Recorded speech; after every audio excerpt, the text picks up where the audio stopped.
2 minutes left in the first quarter. DiJonai Carrington just slapped the dog shit out of Sophie Cunningham. Sophie pops up. She's obviously upset. DiJonai says, "Try me." And then look at Stephanie White. Look at her face. Look. She's mad as shit. Now, number one, this is obviously a flagrant 2. It just is. By the letter of the law, you gotta call a flagrant 2. We all know these. You guys today, DiJonai Carrington, after clotheslining Sophie Cunningham, running into the locker room, screaming, "That's white privilege!" Then tweeting 8/23, threatening Sophie Cunningham and the Indiana Fever. DiJonai Carrington now comes out and clarifies what she means when she says white privilege for the Indiana. That girl needs to be thrown out the league. She's not even a good enough player to be bringing this type of drama. She needs to be thrown out. DJ Carrington got ejected, walked straight into the locker room, and somehow made the foul itself only half the story. Because instead of cooling off, explaining what happened, or just moving on, she opened her phone and posted 2 words, white privilege. And from that moment, everything exploded. Now Carrington is trying to explain what she meant, pushing back on critics, arguing with analysts, and insisting people completely misunderstood her. But the problem is, the timing of that post made it almost impossible for people not to connect it to what had just happened on the court. So what started as one hard foul and an ejection has now turned into a much bigger controversy involving race, officiating, media personalities, former teammates, and the WNBA itself. And somehow, every new explanation seems to make the story even messier. Cunningham, otherwise known as MAGA Barbie in the WNBA, is a superstar player. She's one of the most famous female athletes in the world because she stood up for women in women's sports, saying only biological women should be allowed to play in the WNBA. And for that, she is literally risking her life. Check this out. This is what happened to Sophie Cunningham last night when she was clotheslined by a filthy, dirty player for Chicago who has a name that I can't pronounce, or maybe I just refuse to do that. That's my right as an American. But this is a player that has attacked Caitlin Clark, gouged her eye out, that had now bloodied the face of Sophie Cunningham. And as soon as she did this, she tweeted white privilege, meaning she's declaring this is a race crime. Now, if a white woman was doing this to black women, it'd be the #1 story in the world. She'd be banned from the league forever. But somehow black women are allowed to get away with this against white women. And it's white women in the league who make themselves a target by simply standing up for traditional. To understand why this exploded so quickly, you have to understand where Sophie Cunningham already stood inside this conversation.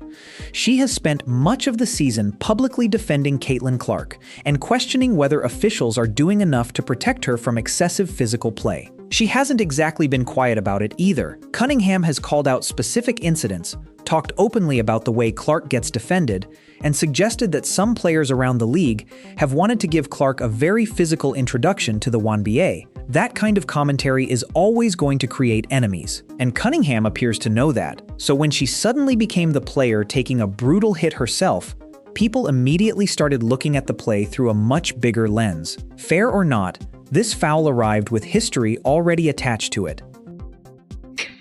Goo! That's assault, brother. You can't do that. Is this just the default if you can't think? Or if you just don't want to take accountability for your actions? Oh my god, this league, bro, this league. White privilege while you're wearing a bleach blonde dyed wig. I mean, the fuck? What is privileged about that?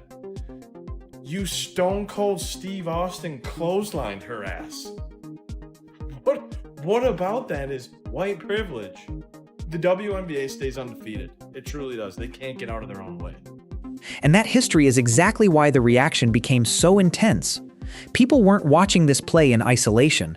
They were watching Sophie Cunningham, one of Clark's most vocal defenders, take a forearm across the face hard enough to send her crashing to the floor. Then Carrington gets ejected. Then the white privilege post appears. At that point, the internet was always going to start connecting dots. Maybe Carrington had a completely different meaning in mind. Maybe the foul itself was simply a bad basketball play, But once all of those moments happened back to back, the optics became almost impossible to ignore. And from there, the story practically began writing itself. At this point, how far from the plot we have actually gotten. And when I say the plot, I mean the basketball. How far from the game of basketball we have spiraled. When we're talking about the WNBA, you know, we used to joke, it's like, oh, 0 days without drama in the WNBA. This league is living up to it at a rate and a level of concern that we haven't ever had. With all the Then, the conversation grew even bigger, because Cunningham isn't the only person who has suggested there may be tension surrounding Caitlin Clark and the players closest to her. Earlier in the season, legendary broadcaster Dick Vitale publicly questioned how Clark could rank so low in a player poll and suggested jealousy may be part of the explanation. At the time, people debated whether that was fair. But moments like this are exactly why that conversation keeps coming back. You have a player closely associated with Clark taking a serious foul. A former teammate appears to celebrate it. Carrington's post adds an entirely new layer. And even Cunningham's own coach responds in a way some fans felt was surprisingly restrained. One incident proves nothing by itself, but when enough incidents start piling up, people naturally begin asking whether there is a bigger tension underneath all of this. What's going on in the WNBA? DiJonai Carrington tweeted out white privilege from the locker room of a game that she was playing in. Get this, she fouls Sophie Cunningham hard. Sophie Cunningham, obviously white person, fouls her hard. Flagrant 2, gets ejected, goes to the locker room and tweets out white privilege in the middle of the game. Now here's the kicker to me. A flagrant 2 has to be contact that can lead to an injury that looks excessive. DiJonai, it was about as excessive as possible. If there was any evidence of there being white privilege, this was not it. What the hell do y'all... But strip away all the arguments for a second. Forget the politics. Forget social media. Forget everything that happened afterward. Just watch the basketball play. Sophie Cunningham is running the floor with a clear path to the basket. Carrington comes from behind trying to stop the play. And instead of cleanly getting the ball, the contact lands high across Cunningham's face and neck. She crashes to the floor. The officials immediately stop everything. Then comes the review, and after looking at the replay, they upgrade it to a flagrant 2 and eject Carrington. That decision is important because it gives us the simplest starting point for this entire controversy. Whatever anybody believes about the intent behind the play, the officials clearly believed the contact crossed the line. Everything that happened after that is where this story went completely off the rails. Sophie Cunningham came down on her leg. She could have been injured. So they said, yo, get out of here, dog. Get out of here. Then, I don't know if y'all were looking at her lips. She was talking about, try me. Try me. Yo, you already tried Sophie? You got all the samples of Sophie. You talking about try me. What are you talking about? This lady is unhinged right now, man. This is crazy work. And it makes you wonder. It's like, dog, you were the best player for the Sky at this moment. Look how she landed on the leg. Oh my goodness. Like, you were the best player for the Sky. And you decided to do this? You weren't even thinking about the game. You was thinking about some kind of revenge or something. Somebody sent you on a mission. You were on a mission, dog. I don't know what you had going on here, but DiJonai, this is unacceptable. Disrespectful, disgusting, and I'm glad they got you up out of there. And Cunningham's reaction told you immediately how serious the moment felt. She jumped back up furious and went straight toward Carrington before teammates and officials separated them. Normally, that kind of reaction could create another penalty, but this time, officials reportedly decided Cunningham's response was understandable given the contact she had just taken. Think about that. Even the referees, in real time, recognized that this wasn't some ordinary bump or routine hard foul.